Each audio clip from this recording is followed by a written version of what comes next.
जब जब हम लोग बिहार को समझने का कोशिश करते हैं, लगभग समझ चुके होते हैं, तो बिहार एक नया करवट लेता है, फिर उसे समझने में कई एक साल लग जाता है। आप देख सकते हैं मेरे सामने टीवी स्क्रीन पर भी आज तक के माध्यम से सिर्फ और सिर्फ बिहार का कहानी चल रहा है। एक तरफ पाकिस्तान भी युद्ध के मैदान में है और उससे ज्यादा घमासान कहीं वो बिहार के क्षेत्र में है।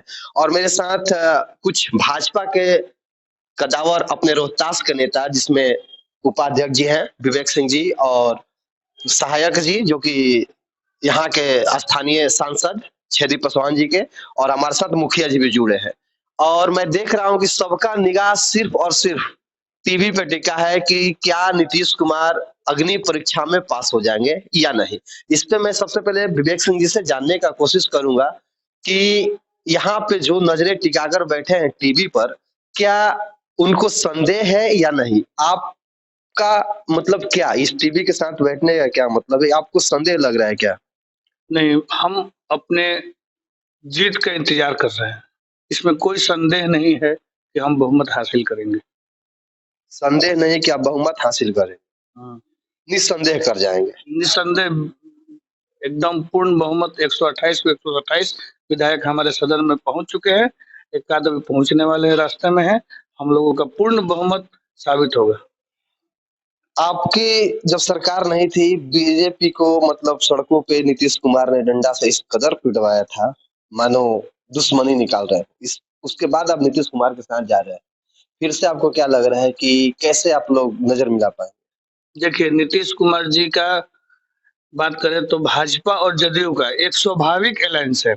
हम लोग आज नहीं, बहुत पुराने साथी हैं। एनडीए में भाजपा और जदयू एक साथ स्वाभाविक अलायंस है।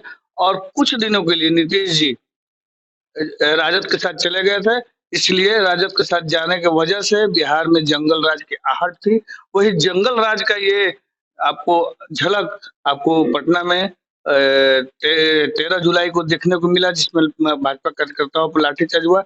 भारतीय जनता पार्टी के कार्यकर्ता शिक्षकों के हक की लड़ाई लड़ रहा था, जिसमें पूर्ण रूप से साजिश कर कर आरजेडी के द्वारा और आरजेडी के गुंडों के द्वारा भाजपा पर लाठी चलाएगी और भाजपा कार्यकर्ता को पिटाई कराएगी। हमारे साथ मुखिया जी हैं। मुखिया जी, आपको तो दिक्कत हो रहा होगा, कभी 2 साल उनका सरकार, 2 साल इनका सरकार, आपको काम करने में तो प्रॉब्लम आ रहा होगा। मिली-जुली सरकार नहीं था तो प्रॉब्लम था, लेकिन अब तो हो गया तो बहुत अच्छा हुआ। अभी होने वाला था बहुत पहले से इस सरकार की। नीतीश कुमार आज नहीं कल आएंगे। नीतीश कुमार बदला नहीं, सरकार की वजह के चलते जो माने इसमें से उसमें वो बात नहीं है। नीतीश कुमार चाहते थे भाजपा और थोड़ा दिन खातिर चले गए थे, चूक हुआ था उनसे, लेकिन वो ऐसा बात नहीं है उस तरह का। लेकिन साथ ही फिर चले आए, गए थे थोड़ा दिन के लिए, फिर चले आए साथ में भाजपा से। सबसे खतरनाक चुनाव आप ही लड़ते हैं, क्योंकि वहां पे अपने सारे रिश्तेदार होते हैं, और 2 साल आरजेडी के साथ, 2 साल भाजपा के साथ। तो फिर आपके नजरिए से अगर सरकार से जवाब मांगा जाएगा, तो 2-2 साल का जवाब मांगा जाएगा, इसमें बिहार का नुकसान है या नहीं? में बिल्कुल नुकसान हुआ। जो सरकार थी पहले भाजपा के, बहुत अच्छा लोग खुशहाल थे। उसके बाद में बहुत बढ़िया पूर्ण से सोच रहे हम लोग बदल जाए। जो कार्यक्रम हम लोग का भाजपा के साथ था, बहुत अच्छा पैसा मिला। आप बहुत तरह की समीक्षा से सरकार की बहुत नल जल था, बहुत सब था। भाजपा की सरकार में आया है, जितना भी काम है भाजपा सरकार, बाकी स्थगित हो गया। क्या अभी जो चेतन आनंद गायब है, इधर से भाजपा के भी 2 विधायक गायब हैं, आपको फिर इसमें क्या लग रहा है? भाजपा के कोई विधायक गायब नहीं है, वो पहुंचने वाले हैं रास्ते में। मुखिया जी, अगर नीतीश कुमार पुनः चुनाव करवा देते हैं 2024 में ही, तो फिर यहाँ पे आप लोगों को दिक्कत होगा कि नहीं? कुछ भाजपा सरकार की सरकार बनेगी, फुलम खुली एकदम। नीतीश कुमार बदला कहा, कभी नहीं बदले हैं। फुलम खुली एकदम ये बन जाएगी भाजपा की सरकार, दो मत इसमें नहीं है। इसीलिए सोचे कि हम चले जाए।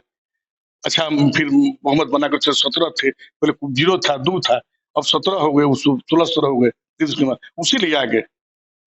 तेजस्वी तेजस्वी जी हमेशा गुंडों की तरह बात करते हैं कि औकात दिखा देंगे। क्या आपको लग रहा है कि ये अभी भी जो 85 और जो 90 के दशक में जो बिहार चल रहा था, अभी भी वैसा ही है क्या? बिहार की किसी का औकात दिखा देंगे?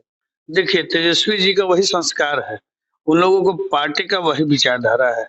और उसी के बल पे लालू जी 15 साल राज किए हैं। अब वो आज भी वही सोच रहे हैं कि मैं वही गुंडाई दिखाकर राज करूंगा, सत्ता करूंगा, तो बिहार की जनता कभी ये उनको होने नहीं देगा। बिहार की जनता जागरूक हो चुकी है और बिहार की जनता सदैव भारतीय जनता पार्टी और विकास के साथ है। 24 में अगर चुनाव होता है बिहार विधानसभा का भी, तो नुकसान किसे होगा? भारतीय जनता पार्टी का पूर्ण बहुमत का सरकार बनेगा। नीतीश जी हमारे साथ हैं। उन लोगों के साथ चले गए थे कि प्रधानमंत्री बनने के लिए चले गए थे कि कुछ दिनों के लिए उनको मन में ख्याली पुलाव आया कि हम प्रधानमंत्री बन सकते हैं। वहां जाकर इंडी गठबंधन बनाया उन्होंने और बिहार की धरती से ही इंडी गठबंधन की शुरुआत हुई और उनको लगा, उन्होंने देखा कि ये तो कांग्रेसी पुराने छल और आरजेडी वाले पुराने अपने रवैया पे आ गए हैं, छल करने वाले हैं, हमारे साथ हमको प्रधानमंत्री नहीं बनाएंगे। तो उन्होंने अपने सच्चाई का एहसास हुआ तो पुनः उन्होंने घर वापसी आने का काम किया है और नीतीश कुमार जी के साथ में होने की वजह से हम भारतीय जनता पार्टी और नीतीश कुमार जी जदयू के साथ मिलकर एनडीए का पूर्ण बहुमत की सरकार बनाएंगे। और इस बार जैसे लग रहा है आप लोगों को फ्लोर टेस्टिंग की नौबत आ रही है, लेकिन इस बार 150 के पार जाएंगे हम लोग बिहार में और केंद्र में हम लोग 400 पार जाकर नरेंद्र मोदी जी का एक मजबूत सरकार बनाने का काम करेंगे। आप देख रहे हैं कि पूरा बिहार एक तरफ ये सोचने में लगा है कि क्या नीतीश कुमार अपनी कुर्सी बचा पाएंगे, तो दूसरी तरफ बिहार के भाजपा के नेताओं का मानना है कि इसमें कोई संदेह ही नहीं है कि कुर्सी बचा पाएंगे। कुर्सी नीतीश जी की थी, आगे भी रहेगी और केंद्र में 400 पार और अगर चुनाव हुआ अभी विधानसभा का बिहार में तो 150 पार बीजेपी का यह नारा चलने लगा है। तो आप जुड़े थे बिहार 24 न्यूज के साथ। मैं हूं आर्यन।